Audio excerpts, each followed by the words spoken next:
Welcome to Tech Talk, sponsored by KeyCodeMedia.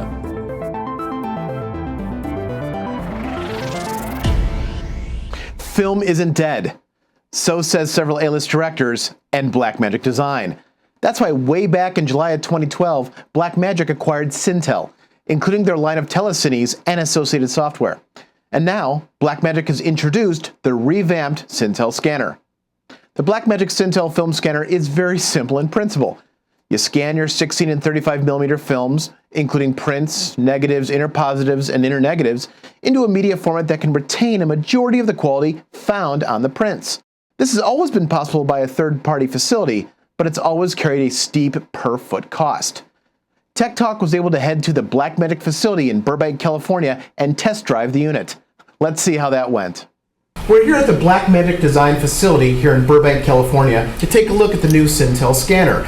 We also have Tina Eckman with us from Blackmagic to talk to us a little bit about where the scanner fits in and how easy it is to use. So why don't we start with something very easy, Tina, and that's the price point of this is so low that it can enter into a lot of different markets. That's correct. Where are you seeing it fit in, at least in the initial run? Well, it's really interesting because we did start this, as you'd mentioned, as a technology preview a couple of years ago, and we had listed the price at about $30,000. And we've had a lot of different feedback over the past year or so, developing the scanner, etc. And now that it's shipping, we have people coming out of the woodwork, which is actually really exciting. And they're looking at all different markets, which is a benefit of being Blackmagic. We never know what we're going to get. But it was designed as more of a restorative type scanner, you know, taking that older content, getting it ready for UHD. Great fit for that with a lot of the features it's shipping with. But we're finding all different sorts of uses and people that, of course, want to push the limits on the scanner or maybe find a different market, like the dailies market, for example. You know, film is cool again. So if we can, you know, extend the life of film a few more or get a little vintage, those independent guys really like being able to have the option of maybe doing a project for a little less budget. I'm getting calls daily right now, multiple actually, different markets. So rental facilities, people that want to be able to, you know, service different parts of the workflow, like the dailies again. And I should make point too that we're not doing everything, you know, student films from the 1900s, not so much. And a little more current than that, you know, 1970s, a film that hasn't done a ton of shrinkage, or we've seen perfs that are really, really damaged, you know. But in general, you know, that sweet spot in the market with all those streaming services out there, some of that old 1970s footage is probably going to look really great on some of those streaming content servers. What components do we normally need to get this off the ground? You know, once you get the machine calibrated, which was a click of a button in a few seconds, you know, we've got it set up, we've connected it via Thunderbolt to any Thunderbolt capable machine. So whether it's a Mac Pro like what we have here in the office, or an iMac or a laptop or a Windows-based machine that has Thunderbolt connection, you're good to go. The speed of the machine and the speed of the storage obviously will play into that a little bit, but you would just make the adjustments rather in Resolve to the frames per second, and you can accommodate any of those types of equipment. It would probably make sense to have it connected to a powerful machine because most likely once that footage comes in, you then want to grade it, and because Resolve uses GPU so well, getting a Mac Pro with a lot of horsepower would be great for that. And I suppose it would be based on the project as well. If you're scanning multiple reels and you need them completely scanning, you may have more than one station so that you can offload the footage to another machine for color and edit and finish and keep the scanner scanning. It really just depends on the client.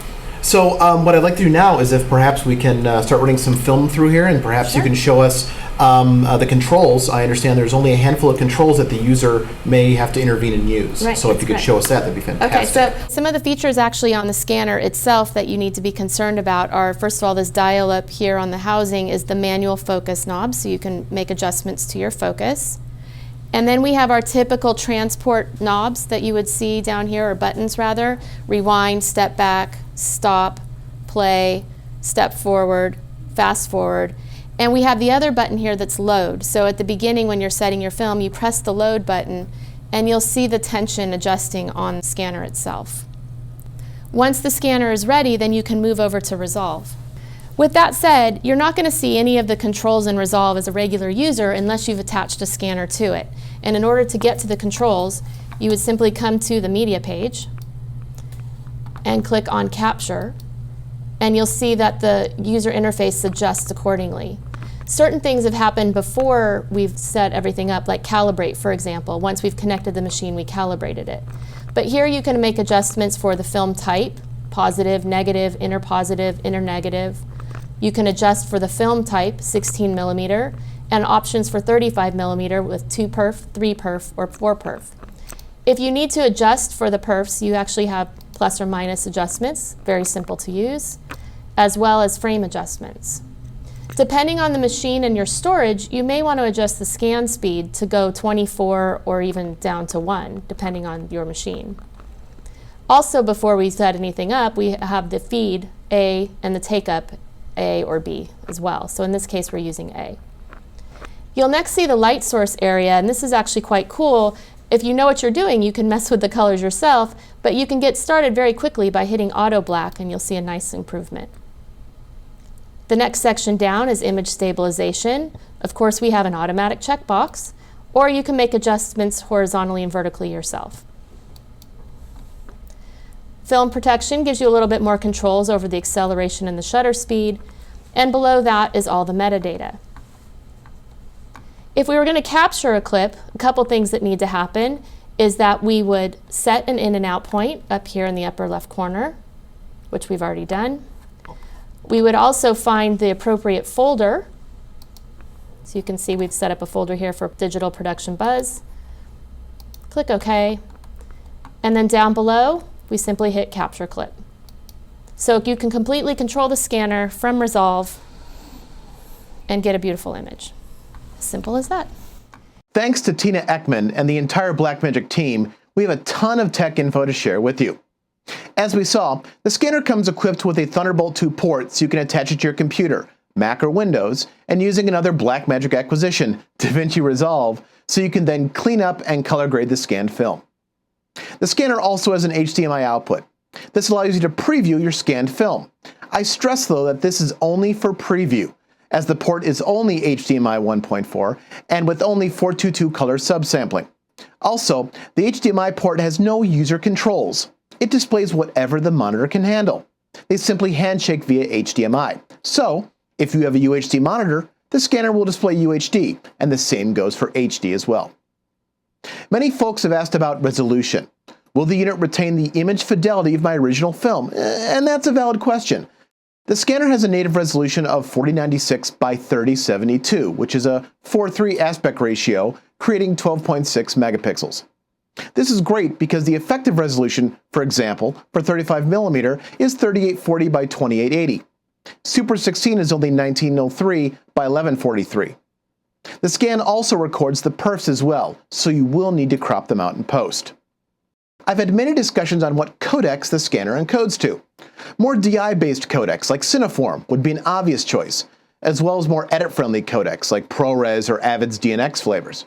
However, the first release of the scanner will scan each frame into an individual 12-bit log cinema DMG file, very similar to the Cineon encoding schema. This translates to about 700 megs a second for 35mm at 30 frames, or 210 megabytes a second for 16mm at 30 frames. This of course means you'll need some very fast storage. It then falls on the end user to encode this image sequence into your preferred codec du jour. The scanner can hold spools of up to 2,000 feet of film, which in terms of running time is about 55 minutes for 16mm or 22 minutes for 35mm if both are at 24 frames a second. Speaking of frames per second, the unit can play up to 30 frames a second if need be, and you can shuttle at 100 or 200 frames a second if you're using 35mm or 16mm film, respectively. Now, those of you who have worked with film before know that in some instances, audio can be encoded onto the celluloid itself. However, in many scenarios, sound may be on mag stock or many spools of mag stocks. Unfortunately, this scanner only handles optical audio, which is encoded onto the celluloid itself. Your mag reels would definitely need to be transferred elsewhere. The scanner does have AES and unbalanced audio inputs, so if you were so inclined to have a system to read mag stock and convert it, you could capture the audio and the scanned video via the Thunderbolt 2 connection on your computer. However, this feature for audio is not enabled on the first software and firmware release. The unit retails at $29,995 and includes a copy of Resolve Studio with a dongle to work with the scanner, and it has just started shipping. Out of the box, it handles 35mm with an additional accessory kit to handle 16mm formats as well.